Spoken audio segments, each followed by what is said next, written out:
Que Dios le bendiga grandemente a todos los hermanos que están conectados en todo lugar, en sus casas, aún aquí en España y fuera de España.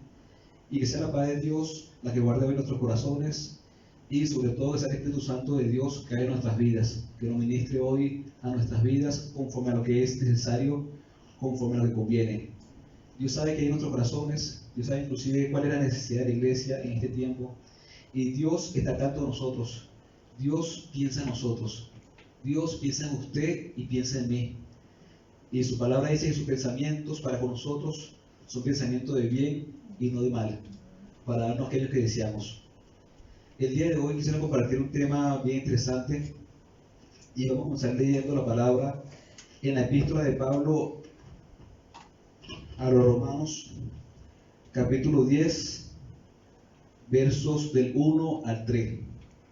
Del 1 al 3. Y dice allí en el nombre de Jesús: Hermanos, ciertamente el anhelo de mi corazón y mi oración a Dios por Israel es para salvación. Porque yo les doy testimonio de que tienen celo de Dios, pero no conforme a ciencia. Porque ignorando la justicia de Dios y procurando establecer la suya propia, no se han sujetado a la justicia de Dios. Y en el 4 dice lo siguiente: porque el fin de la ley es Cristo, para justicia a todo aquel que cree. Amén. El fin de la ley es Cristo. Gracias, Señor, por tu palabra, Señor. Gracias por tu palabra de verdad, Señor. Habla este día en nuestros corazones, Padre Santo. Que sea tu Espíritu Santo, Señor, que nos ministre, Señor, y nos hable conforme a tu voluntad. Gracias, Señor, porque tú abres nuestros ojos del entendimiento, Señor, para que esta palabra sea parte de nuestra realidad y parte de nuestra vida en este tiempo. Te damos gracias y te bendecimos en el nombre de Jesús. Amén, hermanos. Bueno, aquí hay un texto bien interesante que Pablo dice en el verso 2, donde dice: porque yo le doy testimonio de que tienen celo de Dios, pero no conforme a ciencia. Pablo en este momento, del capítulo 9 en adelante hasta el 11, está hablando allí sobre Israel, sobre ese pueblo de Israel, el Israel físico. O sea, estos hermanos que eran los hermanos de él según la carne, este Israel. Y él puede testificar claramente, y él decía: yo doy testimonio de que ellos tienen celo de Dios. Es decir, la cosa de Dios a ellos les importa. Yo doy ese testimonio porque yo estaba con ellos, es más, yo soy de ellos, yo he venido de allí. Pero lo que ocurre con ellos es que ese celo no es conforme a ciencia, no es conforme al conocimiento de Dios. Ahorita vamos a ver un poco con respecto a esto. Pero esta palabra conocimiento es bien interesante, porque la palabra que Pablo usó es epignosis, que es conocimiento, discernimiento. Pero esta palabra tiene como un significado más profundo, porque epi es como que se ajusta, es como que le da un sentido más profundo, y gnosis es la palabra conocimiento. Pero cuando habla de conocimiento, habla de un conocimiento adquirido a través de una relación de primera mano. Es a través de un conocimiento adquirido a través del contacto. Es adquirido a través de una experiencia personal. Y esto se define por el contexto individual. Es decir, bueno, Dios quiere que nosotros, nuestros hijos, nuestra familia, cada uno de nosotros conozca a Dios, pero de esa manera, una manera personal, una manera íntima, una manera no referencial. Muchas veces conocemos de Dios, pero conocemos lo que nos han dicho nuestros padres, lo que han dicho las tradiciones, lo que han dicho las personas, pero nos falta a nosotros ese conocimiento íntimo, personal de Dios, porque ha pasado mucho, ¿no? Pero Dios quiere en este tiempo que tengamos un conocimiento de Dios, pero personal, a través de la experiencia, que no sea que ese Dios que me contaron, ese Dios de Abraham, Isaac y Jacob, que yo pueda decir en este tiempo: ese Dios mío. Como llegó a decir un momento Nabucodonosor, yo ahora exalto a ese Dios, yo ahora conozco a ese Dios. Si Dios quiere en este tiempo que usted y yo tengamos un conocimiento personal, primeramente de su persona. ¿Quién es Dios? ¿Para qué? Para que no dudemos, para que estemos firmes, que aún estemos en circunstancias, en situaciones, que aún estemos en estos tiempos, en temporales, bajo tormentas, confiemos de que Dios es Dios. Él dice: confíe y crean que yo soy Dios. Confiad, estad quietos y conoced que yo soy Dios. Dios quiere venir a darnos esa paz, pero a través de un conocimiento personal de Él. Un conocimiento personal. Bueno, entonces le digo esto porque esto es bien importante. Quisiera compartir este tema que es un poquito más de estudio en dos partes. La primera tiene que ver con este conocimiento que Dios quiere que tengamos de Él. Esta palabra epignosis sale unas 20 veces en el Nuevo Testamento y sale por lo menos en Efesios. Por favor, coloquemos Efesios 1:17. Así como Dios quiere que lo conozcamos a Él de una manera personal, Dios también quiere que conozcamos algunas cosas que tienen relación con Él de manera personal, de manera íntima. Y este es nuestro deseo, que todos los hermanos podamos conocer a Dios de esta manera. Todos nosotros, este es el deseo del Espíritu. Que no sea una referencia, que no sea el Dios de aquellos, o no sea el Dios de los otros, que sea mi Dios, en mi vida, en mi casa, en mi colegio, donde esté, ese sea mi Dios. Entonces en Efesios 1:17 dice lo siguiente. Vamos a leerlo desde el 15 al 17 hasta el 18. Por esta causa también yo, habiendo oído de vuestra fe en el Señor Jesús y de vuestro amor para con todos los santos, no ceso de dar gracias por vosotros, haciendo memoria de vosotros en mis oraciones, para que el Dios de nuestro Señor Jesucristo, el Padre de gloria, os dé espíritu de sabiduría y de revelación en el conocimiento de Él, alumbrando los ojos de vuestro entendimiento, para que sepáis cuál es la esperanza a que Él os ha llamado, y cuáles las riquezas de la gloria de su herencia en los santos, y cuál la supereminente grandeza de su poder para con todos nosotros, los que creemos, según la operación del poder de su fuerza. Esta palabra, aquí como le decía, conocimiento, Pablo él reconocía que en la iglesia había fe, que en la iglesia había amor, pero sin embargo Pablo oraba constantemente y sin cesar, pero para que ellos tuvieran revelación del Espíritu, para que tuvieran conocimiento de Él. Nuestro conocimiento, primeramente, más que basarse en algo, de libros, contextos, muchas cosas, es un conocimiento más que de algo, es de alguien. Dios quiere que lo conozcamos a Él. Por eso dice que ese conocimiento y de revelación en el conocimiento de Él, para que lo conozcamos a Él de manera personal. O sea, lo que Dios quiere en este tiempo, primeramente, es eso, conocimiento de Él. Y otras versiones dice un mejor, un verdadero conocimiento. No es nada más conocer de Dios, no es nada más hablar de Dios, hablar de una religión, hablar de ritos, es conocer a Dios. Es conocer a Dios. Bueno, porque este pueblo de Israel tenía celos. Él tenía celo por las cosas de Dios, este pueblo, mas sin embargo no era conforme al conocimiento de Dios. Era conforme a tradiciones, era conforme a ritos, era conforme a muchas cosas, pero no era conforme a Dios. Si Dios quiere en este tiempo tengamos conocimiento, pero un conocimiento de Él, para que lo conozcamos primeramente a Él y también para que sepamos cuál es la esperanza que tenemos nosotros, a la cual hemos sido llamados, cuál es la riqueza de su gloria, cuál es su esperanza y cuál es la mía. De hecho, el apóstol Pablo también, el apóstol Pedro decía que estemos siempre preparados para presentar defensa con mansedumbre ante todo aquel que nos pregunte acerca de la esperanza que hay en nosotros. Tenemos que estar preparados para decir: yo creo en esto, yo creo en una salvación, yo creo en una vida eterna, yo creo en un Dios de paz, yo creo en un Dios que me ha librado del pecado, que me ha sacado de la oscuridad y me ha llevado a la luz. Yo creo en un Dios que es potente, yo creo en un Dios que es poderoso en este tiempo, yo creo en un Dios que sigue actuando, yo creo en un Dios que no ha caído ante estas situaciones, yo creo en un Dios que sigue al mando. Es el Dios que creemos nosotros, no un Dios cualquiera. Eso es tener esa fe para defender con mansedumbre a aquellas personas que no conocen a Dios y darle una esperanza en este tiempo. Nosotros somos aquellos que hemos sido llamados a ser luz y sal de la tierra, aquellos que tenemos esa palabra verdadera para darle paz a los hombres y decirle: tranquilo, Dios está contigo, cree solamente. Cree solamente. Cree, serás salvo tú y tu casa. Cree solamente. Insiste en esto. Este es uno de los primeros puntos. Conocimiento de Dios. Conocimiento de cuál es nuestra herencia. Conocimiento de cuál es nuestra esperanza. También hay otro punto allí, que vamos a leerlo también allí en Colosenses. Colosenses 1:9. Por favor, Colosenses 1:9.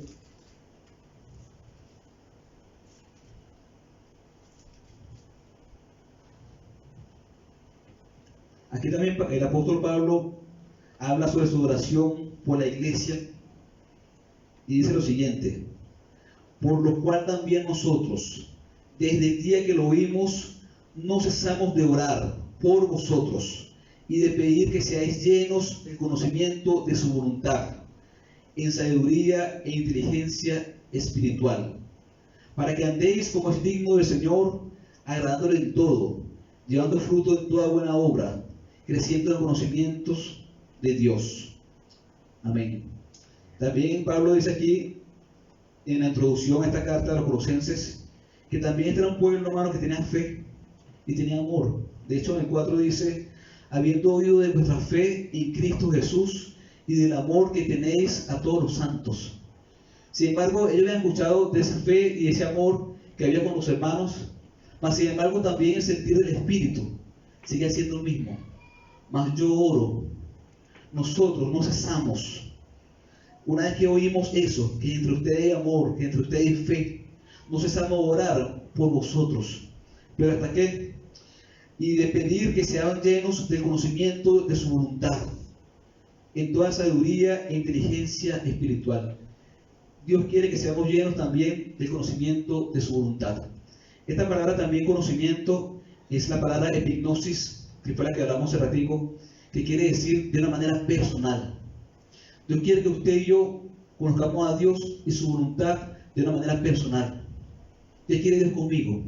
Dice la palabra que debemos ser transformados a través de la renovación de nuestro entendimiento, para saber cuál es la voluntad de Dios, que es buena, que es agradable y es perfecta. Los pensamientos de Dios para con nosotros son buenos, son pensamientos agradables, y su voluntad es buena y es perfecta. Algunas veces no la entendemos, algunas veces, pero no quiere decir que Dios no está al control. Cuando es necesario, Dios va a responder no.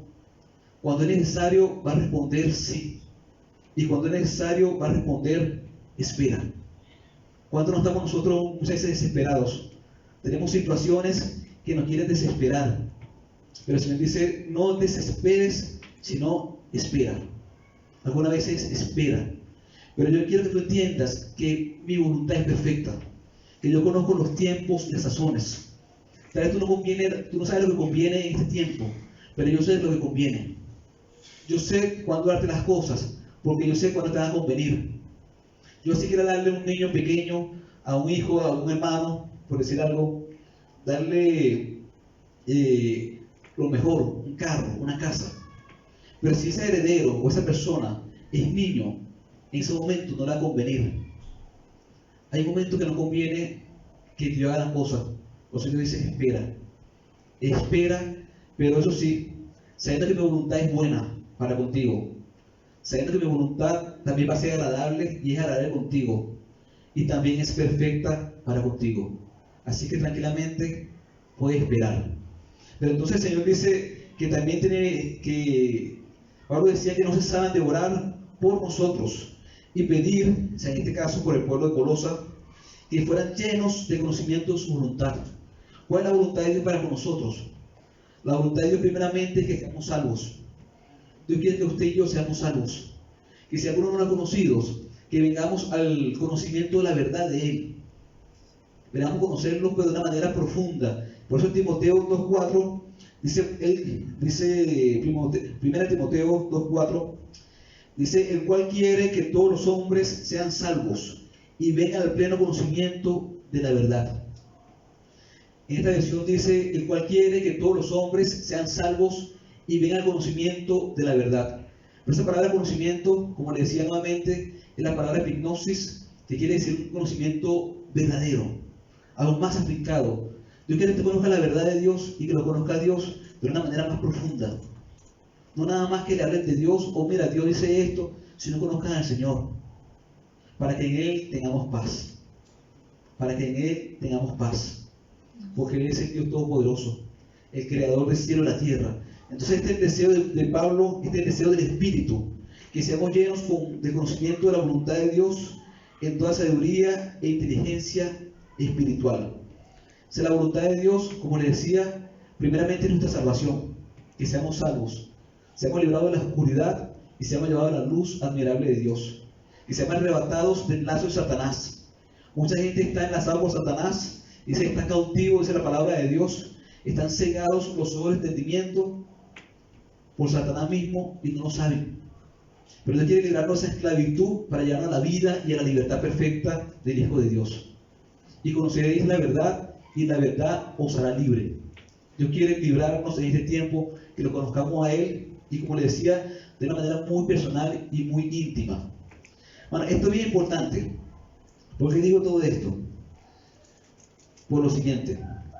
Este pueblo de Israel era un pueblo muy celoso de las tradiciones. Era un pueblo muy celoso del templo, de las cosas, las tradiciones, los ritos. Guardar el sábado. Tú no puedes sanar un día sábado, tú no puedes hacer esto el día sábado, tú no puedes recoger espigas el día sábado. Muchas tradiciones, muchos ritos, sin embargo, mucho celo, pero no basado en conocimiento de Dios. No basado en una relación con Dios personal. Por eso dice el Señor que Él a lo suyo vino, Jesús a lo suyo vino, mas los suyos, su pueblo, ese pueblo que hacía rito constantemente, ese pueblo que hablaba de un Mesías constantemente, y tenían su corazón y su esperanza puesta en un Mesías, no le conocieron, no le reconocieron.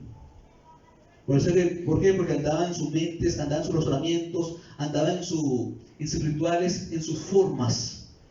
Y cuando llegó Cristo, cuando llegó el Mesías, no pudieron reconocerlo, no pudieron ver que era Dios con nosotros, que era ese Manuel que profetizó Isaías, Dios con nosotros.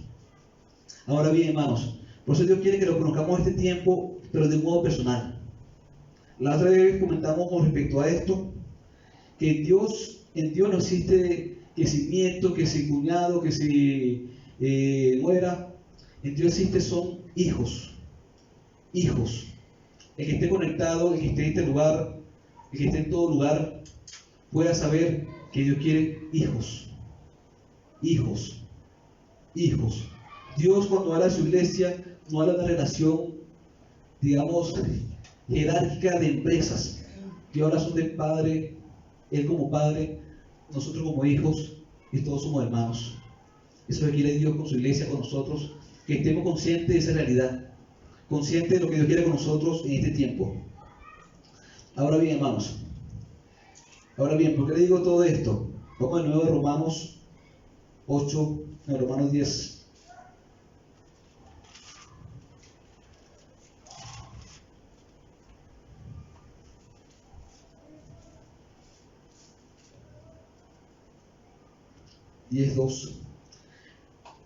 Ahí decía el apóstol, Pablo era testigo ciertamente de esto. Él decía, porque yo le doy testimonio de que este pueblo de Israel tienen celo de Dios, pero no conforme a ciencia. Esta palabra celo quiere decir lo siguiente. Esta palabra quiere decir como una emoción ardiente. Quiere decir algo muy ferviente, que está como al rojo vivo. Quiere decir que es también una emoción ardiente, que es como si estuviera hirviendo, algo como si estuviera hirviendo. Cuando hay celo, hay como ese hirvir, esa necesidad, ese importarme. Y a este pueblo le importaban las cosas de Dios, pero no conforme a Dios, sino conforme a lo que ellos querían de Dios, conforme a lo que ellos decían de Dios, conforme a sus mandamientos humanos en muchos aspectos, conforme a los rituales, pero no conforme a Dios. Por eso este pueblo, aunque tenía un celo, no era un celo conforme al conocimiento. Uno podemos identificarnos también en este tiempo que muchas veces queremos defender cosas, pero no son conforme a Dios, son conforme a nosotros, a las tradiciones. Es que yo soy así porque así me criaron, yo soy así porque así me enseñaron mis padres, y yo defiendo eso con todo celo. Yo defiendo lo que me dijeron, lo que me enseñaron, Si tengo aquí de repente esta figurita, o tengo aquí esto, o esta tradición, porque esto me lo regaló tal persona, y no puedo dejarlo porque esto es un celo por esto. Eso no me lo toques, no me toques tal cosa. Así como también cosas físicas, también cosas espirituales, que decimos, Dios, no me toque esto. Tócame aquello, tócame aquello, tócame aquello, pero esto no me lo toques. Y tenemos celo por muchas cosas que no son de Dios. Que creemos muchas veces que creemos que son de Dios, pero que no son de Dios. Si necesitamos realmente tener un celo de Dios, pero conforme al conocimiento de Dios. Un hervir en el corazón, una necesidad al rojo vivo, pero para glorificar a Dios. Para que esta palabra de Dios sea magnificada. Miren lo que dice Jeremías. Jeremías decía lo siguiente, Jeremías 20, del 7 al 9, Mati, por favor. Ese celo es como algo que hierve, que arde. Ok, dice, me sedujiste, oh Jehová, y fui seducido. Más fuerte fuiste que yo, y me venciste. Cada día he sido escarnecido, cada cual se burla de mí. Porque cuántas veces hablo, doy voces, grito, violencia y destrucción. Porque la palabra de Jehová me ha sido para afrenta y escarnio cada día. Y dije, no me acordaré más de él, ni hablaré más en su nombre. No obstante, había en mi corazón como un fuego ardiente metido en mis huesos. Traté de sufrirlo y no pude.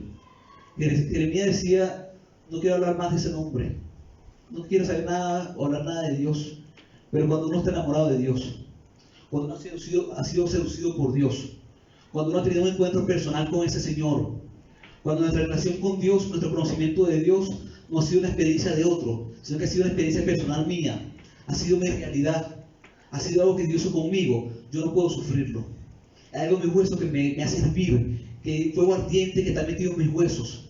Quiero sufrirlo, quiero soportarlo, pero no puedo. Necesito hablar de lo que Dios me está haciendo conmigo. Necesito hablar de mi experiencia. Necesito testificar de lo que Dios ha hecho en mi vida y de lo que Dios sigue haciendo en este tiempo. Para la iglesia, ahora más que nunca, necesitamos un fuego ardiente en nuestros corazones para testificar, porque muchos están en este tiempo sin esperanza y sin Dios en el mundo. El Señor nos habló estos días a través del hermano José, a través del pastor José, nos habló que somos llamados a ser testigos de Cristo. Ciertamente Jesús decía, de lo que sabemos, hablamos, pero de lo que hemos visto, testificamos. Muchas veces hablamos cosas que repetimos, cosas que tienen que ver con experiencias de otras personas. Pero cuando uno ha visto algo, cuando uno ha sido testigo, yo lo he visto con mis ojos, yo lo he palpado con mis manos, eso es mi realidad. Y Dios quiere esa realidad con nosotros. Quiere esa realidad que no hablemos de lo que sabemos. Como decía Job, yo de oídas te había oído, mas ahora mis ojos te ven. No es tanto de oídas lo que yo he escuchado de Dios, ahora es mi realidad con Dios. Yo necesito hablar de lo que Dios está haciendo con mi vida. Yo necesito ver la gloria de Dios en mi casa, en mi familia, en mi entorno, y testificar eso. Porque Dios quiere testigos. Y para eso nos da el Espíritu Santo de Dios, para que seamos testigos en todo lugar.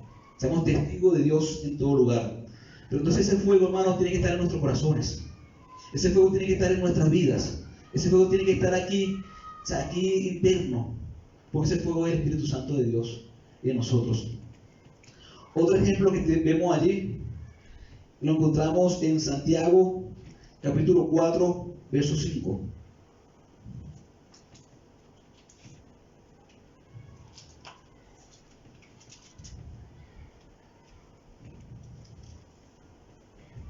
Vale, leo el 4 en adelante, por favor.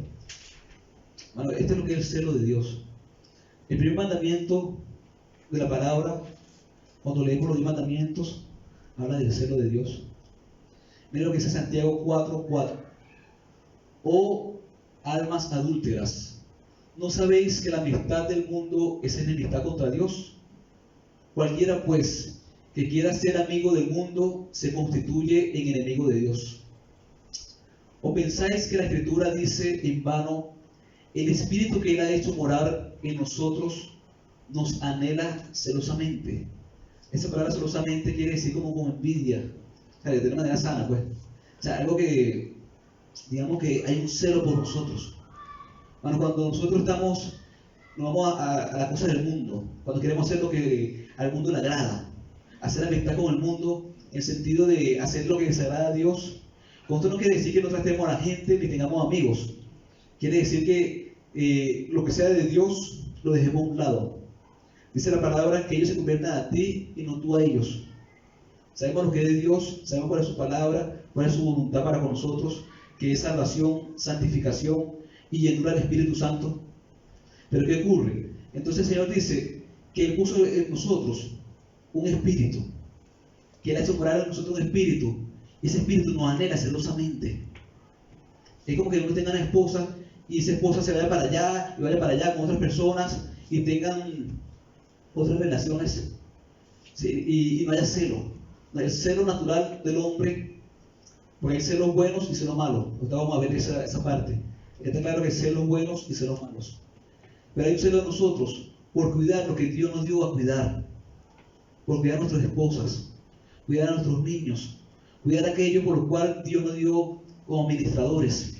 Y ese es un celo bueno, que es cuidarlos, que es amarlos, que es bendecirlos. Se Dios dice en este tiempo que Él puso en nosotros un Espíritu Santo que nos anhela a nosotros celosamente.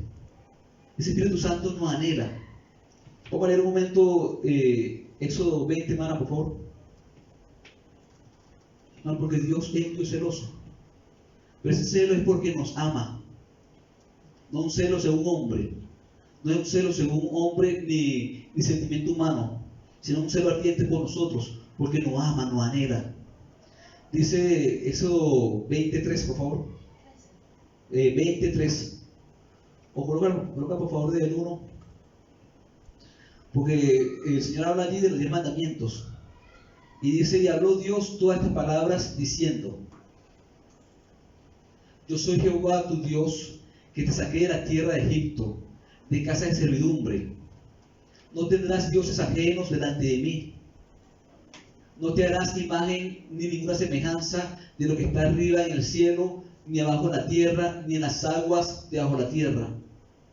No te inclinarás a ellas, ni las honrarás, porque yo soy Jehová tu Dios, fuerte, celoso, que visito la maldad de los padres sobre los hijos hasta la tercera y cuarta generación de los que me aborrecen. Ahora, Dios es un Dios celoso, pero ese celo es porque nos ama, un celo que nos quiere cuidar, un celo que nos cuida. Quiero que esta idea quede bien asentada, y para eso vamos a leer en 1 Corintios 10.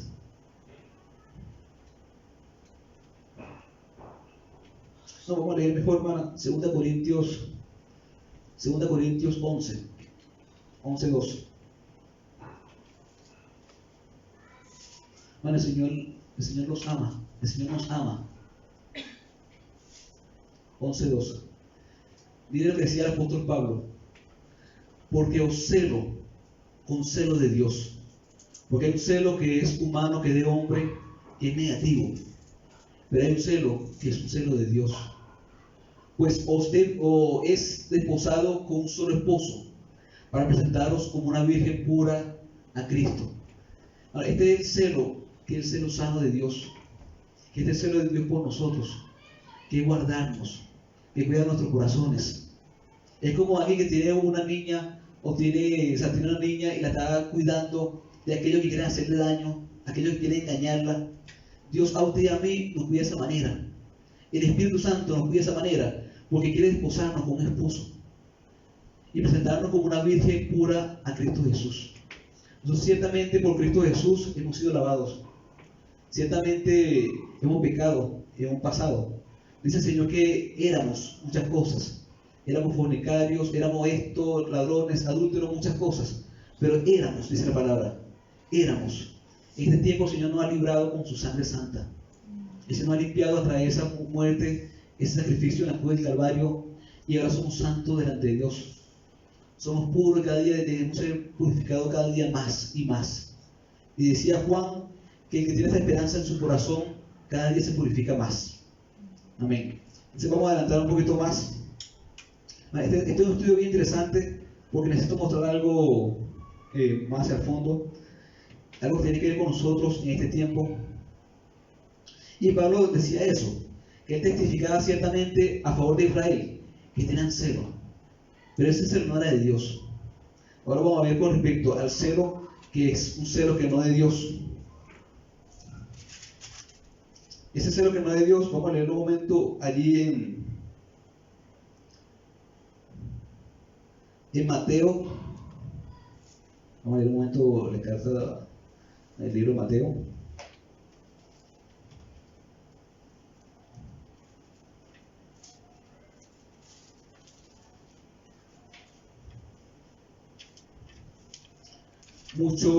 A ver, Mateo 26. 57. Ahora, este fue el tiempo cuando Jesús fue llevado al concilio. Miren lo que pasó. Los que prendieron a Jesús le llevaron al sumo sacerdote Caifás, a donde estaban reunidos los escribas y los ancianos. Mas Pedro le seguía de lejos hasta el patio del sumo sacerdote, y entrando se sentó con los alguaciles para ver el fin. Y los principales sacerdotes y los ancianos y todo el concilio buscaban falsos testimonios contra Jesús para entregarle a la muerte, y no lo hallaron, aunque muchos testigos falsos se presentaban. Pero al fin vinieron 2 testigos falsos que dijeron: este dijo, puedo derribar el templo de Dios y en 3 días reedificarlo. Y levantándose el sumo sacerdote le dijo: no respondes nada, ¿qué testifican contra ti? Bueno, ¿qué ocurre? Que esta gente tiene un celo por las cosas de Dios, pero no según Cristo, no según la verdad, porque ellos no conocían realmente a Dios en ese sentido. Ahora bien, si ellos consiguieron motivo para acusar a Jesús, fue principalmente estos 2 motivos. Una, que dijeron que Jesús quería destruir el templo y construirlo nuevamente, porque para ellos el templo era algo muy importante. Era como el templo, la estructura, todo lo que significaba los sacrificios continuos, todo lo que significaba el templo, es como para ellos lo sagrado. Aunque sin embargo no lo cuidaban, porque dejaban que entraran allí gente a vender y cambistas hicieran también cosas debidas en el templo, que eso molestó a Jesús. Pero eso pasó y ellos mostraban su celo por eso, por el templo. El templo le daba celo. Y también porque Jesús dijo y afirmó que lo que decía el sacerdote, que era hijo de Dios, que era hijo del hombre. ¿Sé qué ocurre? Él, por el celo, el sumo sacerdote se rasgó las vestiduras por el celo por las cosas de Dios. Vamos a ver lo siguiente ahora, para que entendamos bien este punto. Vamos a leer Juan 2, el Evangelio de Juan, capítulo 2.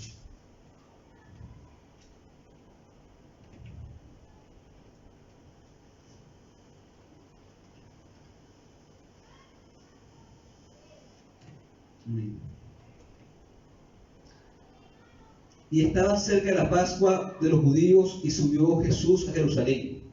Es en el 13. Y halló en el templo a los que vendían bueyes, ovejas y palomas, y los cambistas allí sentados. Y haciendo un azote de cuerdas, echó fuera del templo a todos, y a las ovejas, y a los bueyes, y esparció las monedas de los cambistas, y volcó las mesas. Y dijo a los que vendían palomas: quitad esto de aquí, y no hagáis de la casa de mi padre, una casa de mercado. Entonces acordaron sus discípulos que está escrito: el celo de tu casa me consume.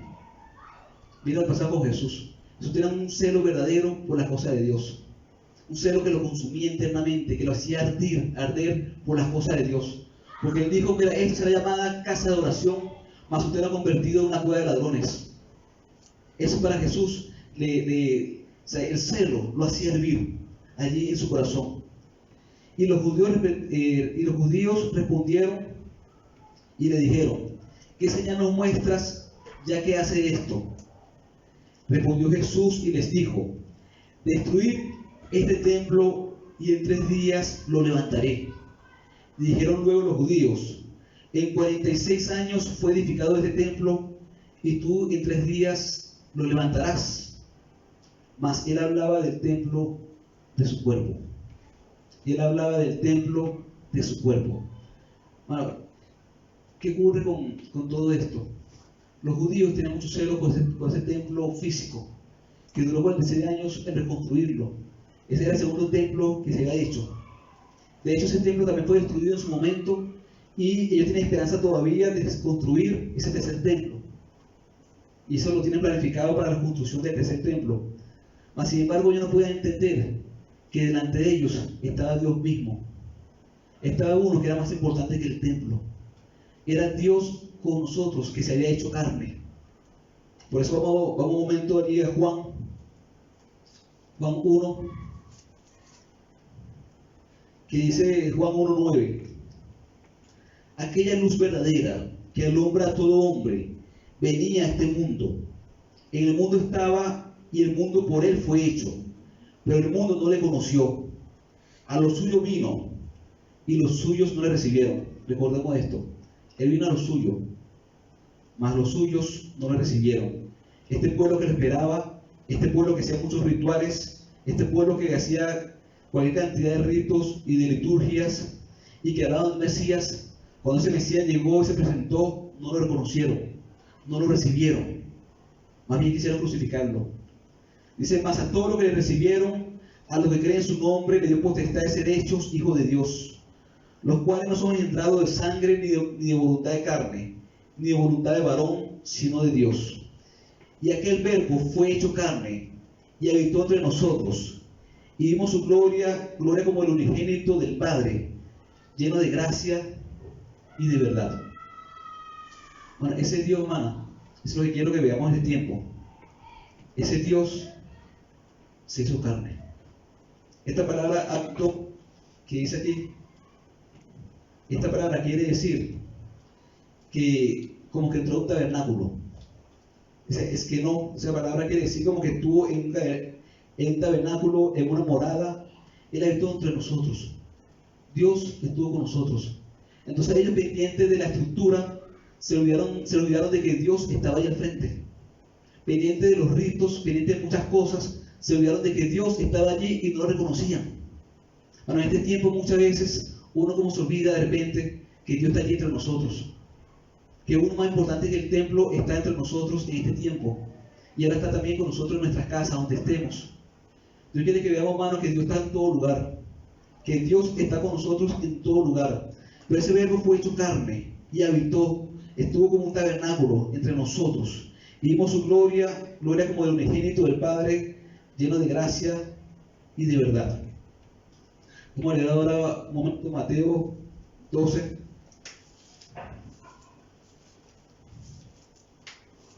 Para este estudio, mencionando este tiempo, este estudio, para que mastiquemos algunos puntos bien importantes. En Mateo 12:1, vamos a leerlo hasta el 7. En aquel tiempo iba Jesús por los sembrados en un día de reposo, y sus discípulos tuvieron hambre y comenzaron a arrancar espigas y a comer. Viéndolo los fariseos le dijeron: he aquí que tus discípulos hacen lo que no es lícito hacer en el día del reposo.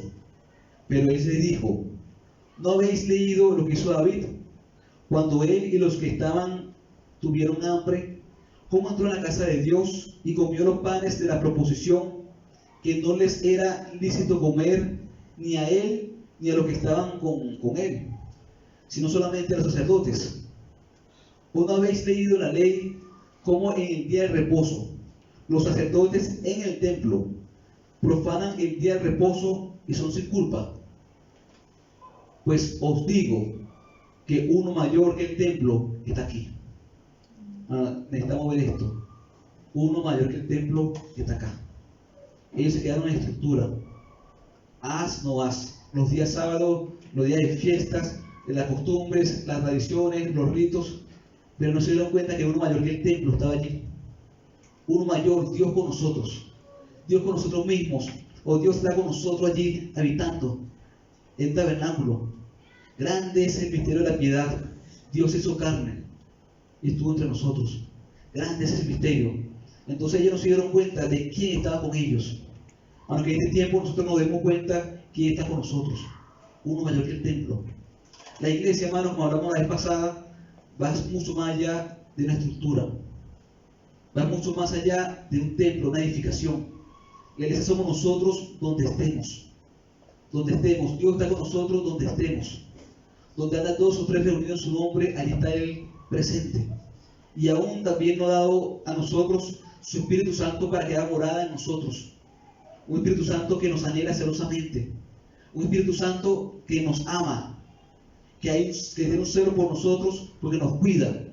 Nos quiere limpiar.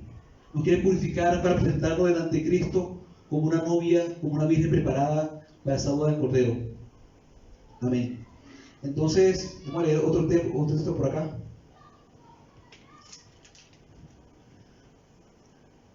Vamos a leer un momento allí en Mateo 17:1.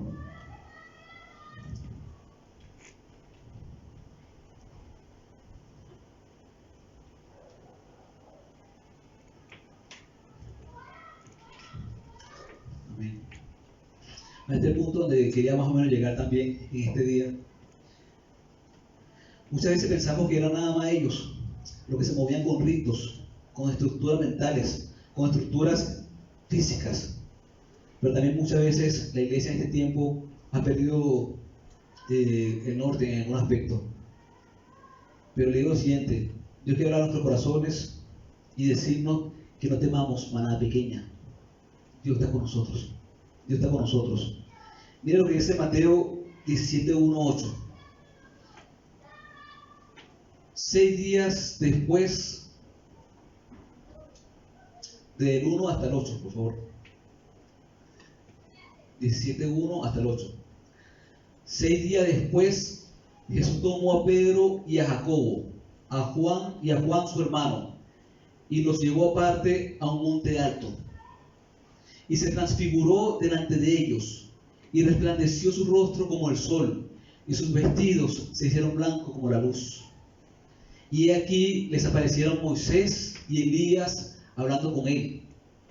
Entonces Pedro dijo a Jesús: Señor, bueno es para nosotros que estemos aquí. Si quieres, hagamos aquí 3 enramadas, una para ti, otra para Moisés y otra para Elías. Y mientras él aún hablaba, una nube de luz los cubrió, y he aquí una voz de la nube que decía: Este es mi Hijo amado, en quien tengo complacencia. A él oíd. A él oíd. Por adelante. Y al oír esto, los discípulos se postraron sobre sus rostros y tuvieron gran temor. Entonces Jesús se acercó y los tocó y dijo: Levantaos y no temáis. Y alzando ellos los ojos, a nadie vieron sino a Jesús solo. Sino a Jesús solo. Pongo por favor de nuevo el 4, hermano. El 4. Miren lo que decía Pedro: Señor, bueno es para nosotros que estemos aquí. Es bueno estar aquí, es bueno. Si quieres, hagamos aquí 3 enramadas. Una para ti, otra para Moisés y otra para Elías. Esas enramadas, esa palabra enramada allí, es como si fueran unas chozas, digamos, unas chozas. También como una carpa, un tabernáculo, también esa palabra enramadas. Pero básicamente, ¿qué quería Pedro? Para mí es bueno estar en esta condición. Muchas veces queremos repetir la estructura que tenemos mentalmente y queremos hacer para Jesús un tabernáculo, para Elías un tabernáculo y para Moisés un tabernáculo, y queremos quedarnos en esa comodidad. Bueno, el Señor Jesús le dio a la iglesia una comisión, le dio una gran comisión, y esa gran comisión es ir y hacer discípulos.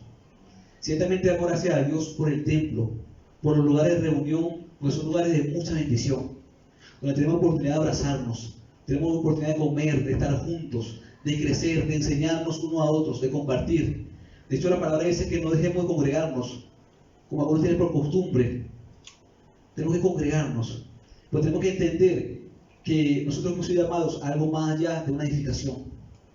Muchas veces la iglesia es la que se autoconfina, porque el Señor quiere que salgamos, pero muchas veces nosotros nos hemos autoconfinado. Muchas veces nosotros nos hemos quedado allí en las esquinas, en las cuatro paredes, y hay mucha necesidad afuera. Basta salir de acá afuera y hay necesidad. Basta salir hacia el centro, hay necesidad. Basta ir hacia los hospitales, hay necesidad. Basta ir a cualquier lugar y veamos la necesidad. Nosotros no hemos sido llamados nada más a estar en una edificación. En este tiempo muchas veces queremos, como decía Pedro, bueno es para nosotros estar acá. Estar aquí de repente en este ambiente, en esta comodidad, por decir algo. Pero el Señor quiere que veamos más allá de todo esto, veamos más allá de las enramadas, más allá de las edificaciones, más allá del tabernáculo, del templo, y veamos que Dios sigue actuando. Próximamente tenemos la esperanza y la fe en nombre de Jesús también de reunirnos más, de congregarnos más.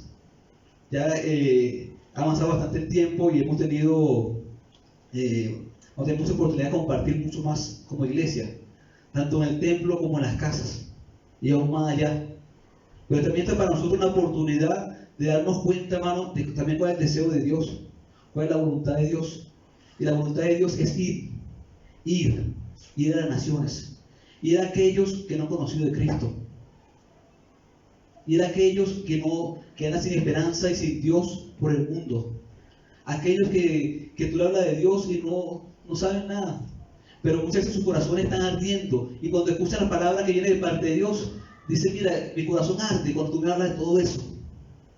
Mi vida, yo siento un cambio en mi corazón, siento que Dios me está hablando, siento que Dios está haciendo y me está hablando a mí directamente. Son aquellos que el Señor nos llamó a nosotros a ir en este tiempo. Muchas veces ese tabernáculo de aquel tiempo, digamos, de repente era un templo, era un lugar físico, pero el Señor nos habló la vez pasada que la iglesia era más allá de eso, que la iglesia era la reunión de los santos, que la iglesia era aquella que estaba conformada por aquellos que estábamos fuera y ahora estamos adentro, que estamos en la oscuridad y ahora estamos en la luz. Entonces somos eso, la iglesia, somos el cuerpo de Cristo, el cuerpo de Cristo en este tiempo que tiene allí a un Señor que es poderoso y que es santo. Entonces tenemos que ver, hermanos, que no podemos conformar con unas estructuras y volver a la estructura. Si nosotros, después de toda esta experiencia que hemos vivido en estos tiempos, no aprendemos nada de esto, no aprendemos que Dios no quiere más, o sea, el Señor se conforma con que estemos en una estructura, sino que vayamos más allá como iglesia, que cumplamos aquella gran comisión que el Señor nos dio en Mateo 28. Vamos a leer un momento Mateo 28. Dice la palabra allí en Mateo 28, 18. Y Jesús se acercó y les habló diciendo: toda potestad me es dada en el cielo y la tierra. Por tanto, id y haced discípulos a todas las naciones, bautizándolos en el nombre del Padre, y del Hijo, y del Espíritu Santo, enseñándoles que guarden todas las cosas que os he mandado, y aquí yo estoy con vosotros todos los días hasta el fin del mundo. Bueno, Jesús está con nosotros donde estemos, donde esa iglesia vaya llevando ese evangelio, donde vaya usted y vaya yo, vaya con nosotros, allá este evangelio, esta palabra de buenas nuevas, estas buenas noticias. Jesús está con nosotros hasta el fin, todos los días de nuestras vidas. Ni siquiera un día nos ha dejado solo, ni siquiera un segundo nos ha dejado solo. El Señor dice: mira, recuérdense que yo estoy con ustedes. Ahora bien, no se queden como ese Pedro, que en su momento no había entendido quién era Jesús. En su momento Pedro dijo: vamos a hacer aquí 3 enramadas, vamos a hacer 3 tabernáculos. Pero el Señor le dijo: mira, este es mi hijo amado, este es mi hijo amado, a quien tengo complacencia, y quien tengo complacencia, a él oír. Este que está allí entre ustedes es más que el templo, este es más que el templo, porque es Dios con nosotros, y ahora es Dios en nosotros, porque nada es Espíritu Santo. Entonces el Señor tiene una misión para con nosotros, tiene una gran comisión de ir. Si ciertamente tenemos la oportunidad en el Señor y la bendición de nuestra esperanza, de nuestra oración, de seguir reuniéndonos.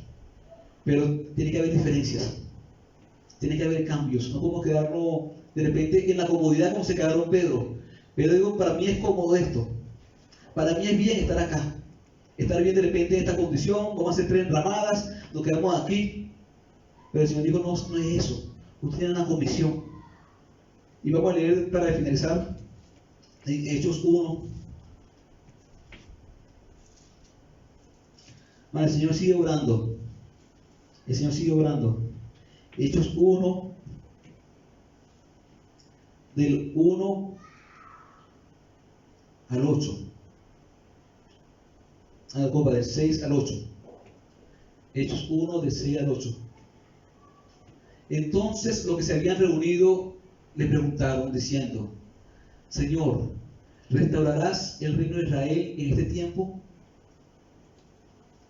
Y les dijo, no os toca a vosotros saber los tiempos o las sazones que el Padre puso en su sola potestad, pero recibiréis poder cuando haya venido sobre vosotros el Espíritu Santo, y me seréis testigos en Jerusalén, en toda Judea, en Samaria y hasta el fin de la tierra. Es como ir expandiéndonos. Jerusalén, en toda Judea, en Samaria y hasta el fin de la tierra. Vamos a expandirnos. Y si quiere que seamos de tiempos, seamos testigos. Nos da un Espíritu Santo que muera en nosotros ahora para ser testigos de Dios, para ser sus testigos y para entender que Él es más que el templo. Gracias a Dios por este templo, gracias a Dios por este lugar de reunión que realmente es una bendición, por toda la experiencia que se han vivido y por lo que se van a vivir en el nombre de Jesús, por todos los gozos, por todos los besos, por todos los abrazos, por todos los compartires. Gracias a Dios por eso y por lo que vendrán. Pero en este tiempo tenemos que despertar, como mencionamos la vez pasada, y saber que somos más que un tabernáculo, somos más que una estructura. La iglesia es más que una estructura.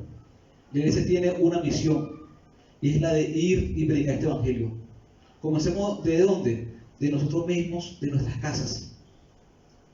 De nuestras casas. Porque el Señor dijo de allí, de Jerusalén, como del centro, de las casas, de nuestros colegios, donde estemos, en nuestros trabajos, en donde haya una oportunidad, llevemos este evangelio y expandamos este evangelio, porque esa es nuestra comisión y esa es nuestra misión. Y aquí, hermano, que uno mayor que el templo está entre nosotros, y el Señor que está con nosotros todos los días hasta el fin. O sea, hermano, esto es un estudio que